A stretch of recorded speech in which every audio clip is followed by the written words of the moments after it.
On pourrait apparenter le métier de motion designer, c'est, on va dire, la dernière marche avant de devenir un directeur artistique pour qu'il puisse vraiment connaître tout le workflow. À mon avis, un bon directeur artistique, c'est un bon motion designer avant.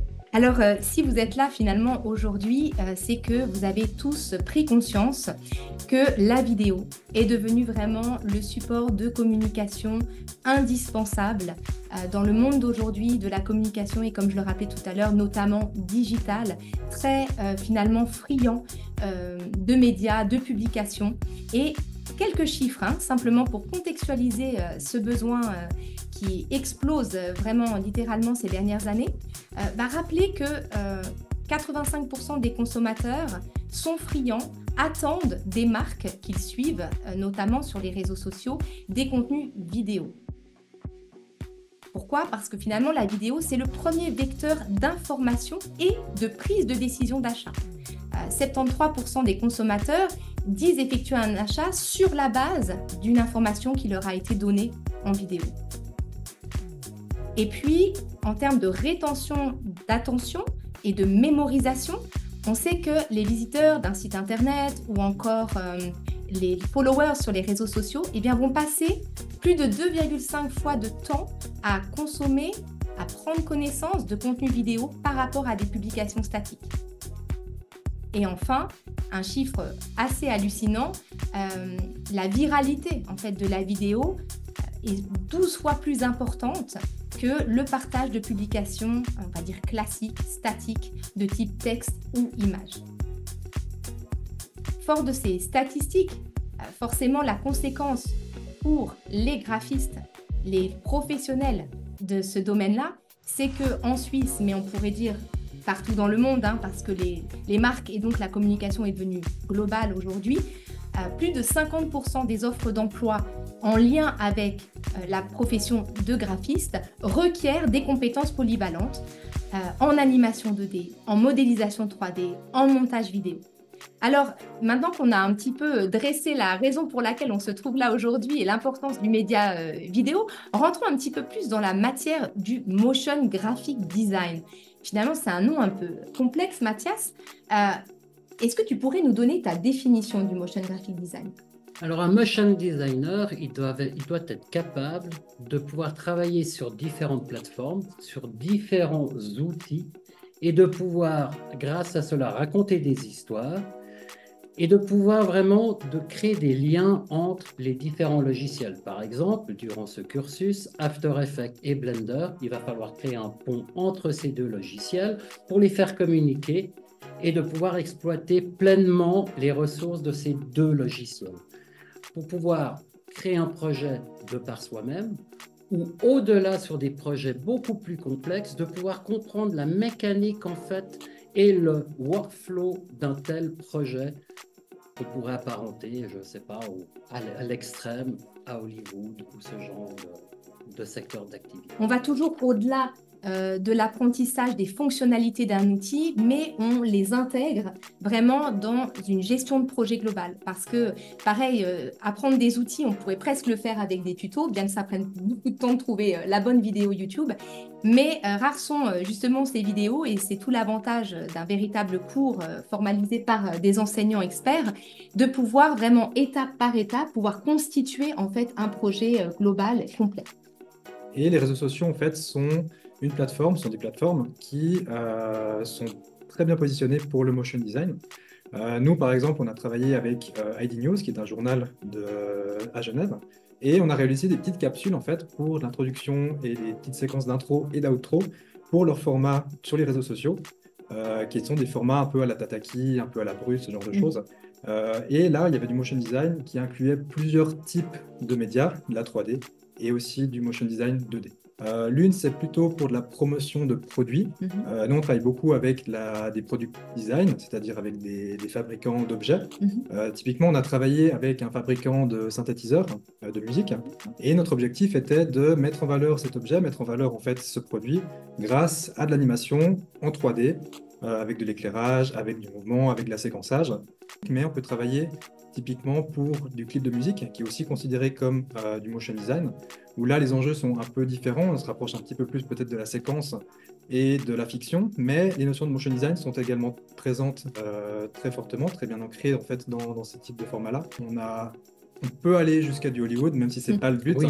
mais on a en fait des workflows qui sont très similaires et qui sont importants à comprendre et qu'on va pas forcément retrouver sur Internet. Et c'est pour ça qu'en fait notre apport sera aussi de montrer les workflows professionnels qui sont des fois un peu plus durs à comprendre si on veut les chercher sur Internet. Mais on remarque maintenant que pour communiquer, on est obligé d'animer.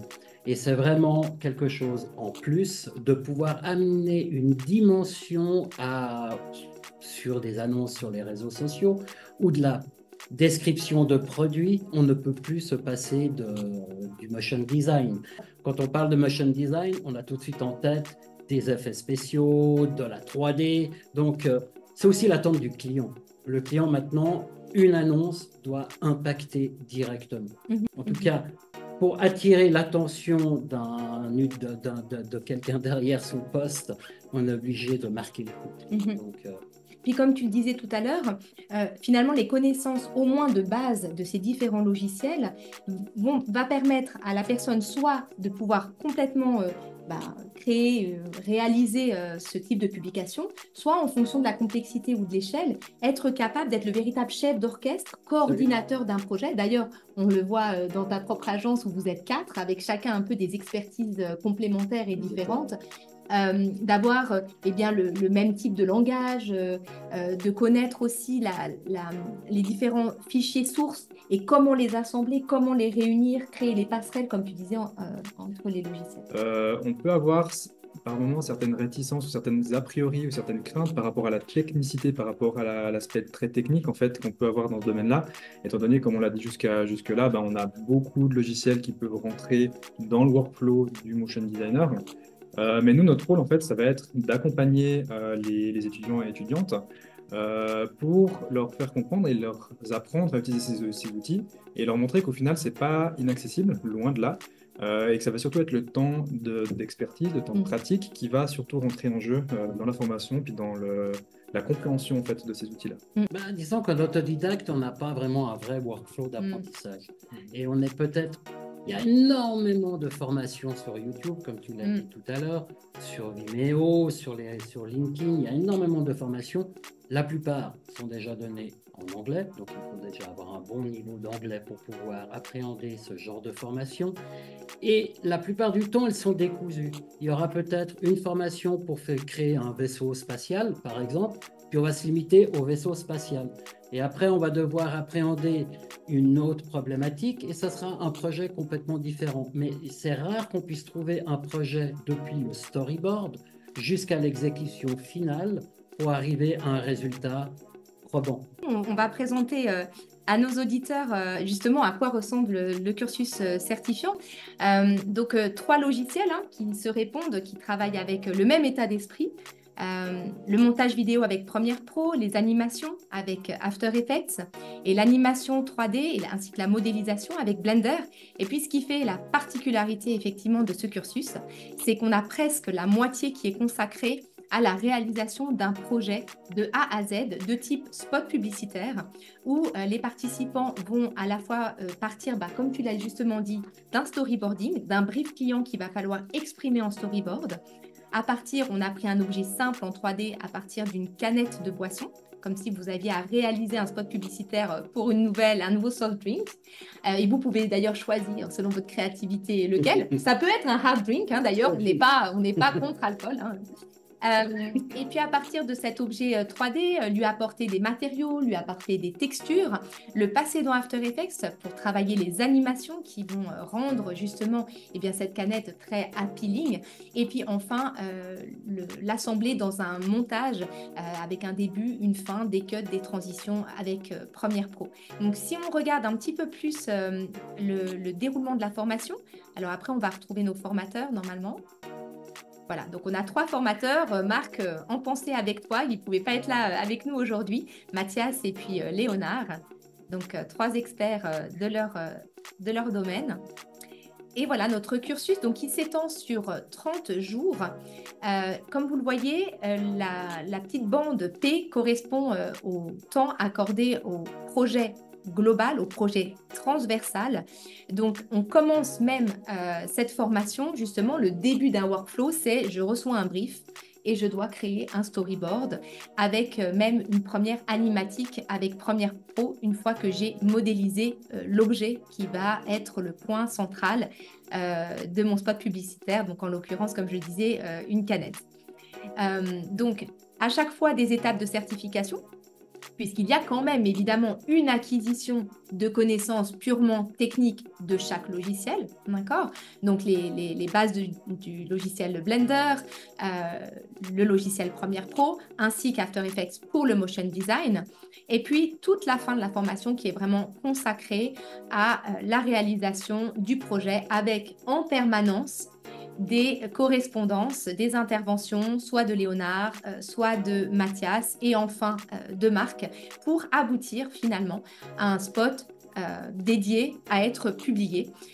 Et on a même intégré en fin de session les dernières modifications. Vous savez, quand le client vous appelle en vous disant « Ah, en fait, Barbara, je ne t'ai pas dit, finalement, ce n'est pas le menthol qu'on va lancer en premier, c'est le goût fraise. » Ok, super. Et puis là, on fait comment, en fait, quand ça nous arrive, ça?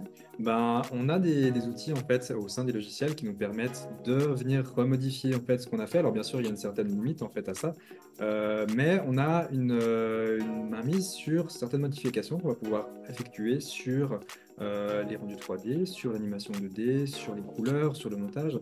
Et c'est aussi parce qu'on est très souvent dans le milieu professionnel confronté à ce genre d'épreuves, et c'est pour ça qu'elles sont intégrées en fait dans le cursus en fin de projet. Génial. D'où l'intérêt aussi d'être formé justement à cette gestion de projet, parce que si on a bien fait toutes les bonnes étapes pour faire se connecter entre les logiciels, forcément en bout de chaîne, s'il y a une dernière modification à faire, quand elle est faite sur un logiciel, ça va se répercuter. Et c'est sûr que durant cette formation, vous allez vraiment acquérir, surtout dans les logiciels 3D, de comment rendre une image. On va exploiter les multipasses, les multipasses seront exploités. Tout ne sera pas rendu dans une vidéo, car évidemment, le but, c'est de pouvoir retravailler les ombres, retravailler les couleurs, retravailler l'atmosphère de la scène, pouvoir changer le ciel facilement s'il y a un ciel, pouvoir changer les couleurs, pouvoir changer les ombres, la profondeur de champ. Et tout ça se fera après avoir calculé, évidemment, les images précalculées dans Blender. Génial. Ça, c'est très important. Génial. Donc, vous avez vu rapidement 30 jours de formation, ce qui représente plus de 200 heures de cours pour vraiment avoir une certification qui soit solide sur le marché d'un institut qui est largement reconnu dans le domaine multimédia en Suisse romande et dans toute la Suisse, finalement, en tout cas francophone. Une planification aussi qui est faite pour être compatible en emploi avec uniquement des vendredis et des samedis en dehors des vacances scolaires, canton de Genève et canton de Vaud. Donc voilà, pour vous faciliter encore une fois la possibilité de suivre pleinement cette formation. Vous avez aussi accès à des supports de cours en vidéo que vous pouvez utiliser en dehors des jours pour pouvoir vous entraîner. Et puis, on a un petit cadeau pour vous aujourd'hui. C'est notre offre Early Bird qui est valable jusqu'au 30 juin, qui représente plus de 15% de réduction. Voilà, avec un prix assez exceptionnel de 7 600 francs. Et donc, nous, on serait ravis, évidemment, de pouvoir vous renseigner, pouvoir répondre à vos questions si vous en avez.